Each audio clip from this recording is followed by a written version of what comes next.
This week, we're continuing to ride the waves. We're going to stay a little closer to the shore. We're going to learn how to skimboard. So, if you've ever seen it, people on the beach, they've got like that big wooden board and they throw it in the surf and they jump on it. And sometimes they're riding it really cool and it looks fun. Most of the time, they fall off and they pick it back up and they keep going. So, let's look at how that is with building capacity and micro acceptances. Have you ever watched someone skimboard? It's mesmerizing. They run down the beach, board in hand, and at just the right moment, they drop it into this thin film of water washing over the sand and glide. Sometimes for a few seconds, sometimes for what feels like forever. Here's what's beautiful about skimboarding. It's not about conquering massive waves or showing off dramatic moves. It's about working with the thin layer of water that's right there, right now. It's about finding grace in the shallow, temporary, ever changing surface where the ocean meets the shore. And here's what most people don't see. For every smooth glide, there were dozens of attempts that ended with a faceplant in the sand. Every expert skimboarder had a collection of spectacular wipeouts, but they kept getting back up, kept adjusting, kept trying again. This is exactly what building capacity for change looks like. So this week, we're exploring Pillar 2, which is intentional action, but not the kind of action our culture usually celebrates. We're talking about not massive life overhauls or dramatic transformations.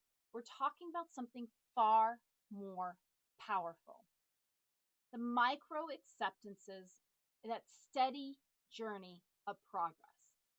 So let's take skimboarding and work with the thin film of water and actually be there, see the real change, and see what happens when we work with our capacity with what we actually have right now and today.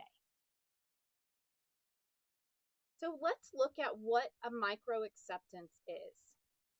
It's a tiny moment where you choose to work with reality instead of fighting it. It's dropping your board onto the water that exists, not the water you wish existed. It sounds like I only have 10 minutes to exercise today, and that's enough.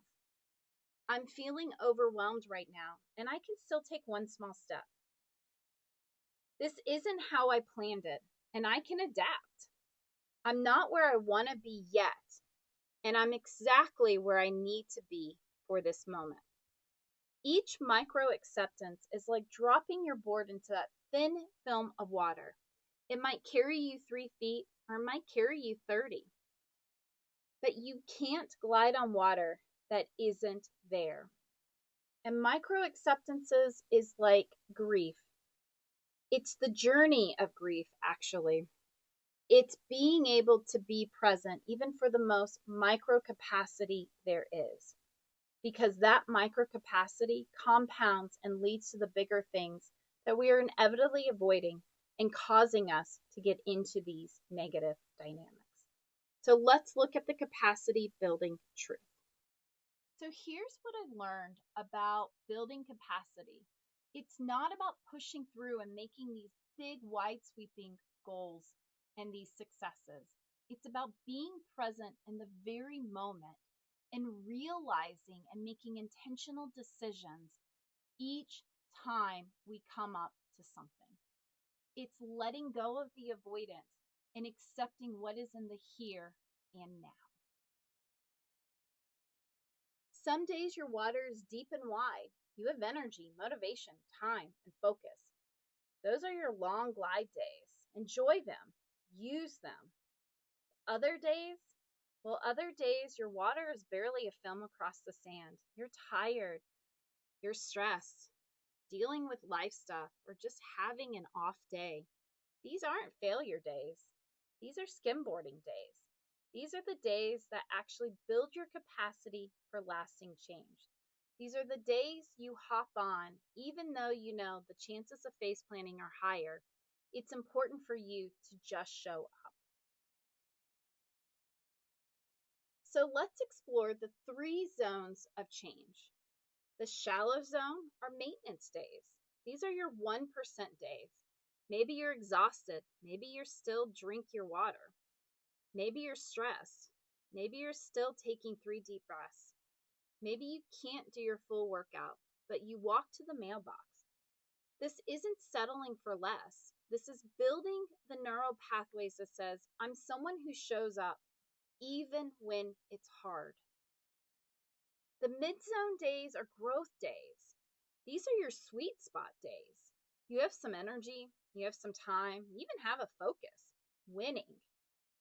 This is where most of your steady progress happens. You're not pushing to your absolute limit, but you're stretching just beyond your comfort zone. Like a skimboarder who found their rhythm and is starting to carve gentle turns. And then there's the deep zone, these peak days. These are your breakthrough days. Everything aligns, energy, time, motivation. You feel like you could change your whole life in one afternoon. These days are gifts. But here's the crucial part. They're not sustainable. Enjoy them, use them, but don't expect them every day. Show up for what is here. Don't let go because it will be fleeting. Because real capacity building happens in the space between the shallow and mid zones. It's not sexy, it's not Instagram worthy, but it's where transformation actually lives. Think about it. A skimboarder doesn't judge their 3-foot glide as less valuable than their 30-foot glide. Each ride teaches them something about balance, timing, and reading the water. Each attempt builds the muscle memory and confidence for the next one. Your wellness journey works the same way. Your tired Tuesday when you choose a 10-minute walk over collapsing on the couch. That's building capacity. Your stressful Thursday when you ate that prepared salad instead of drive-through. That's building capacity.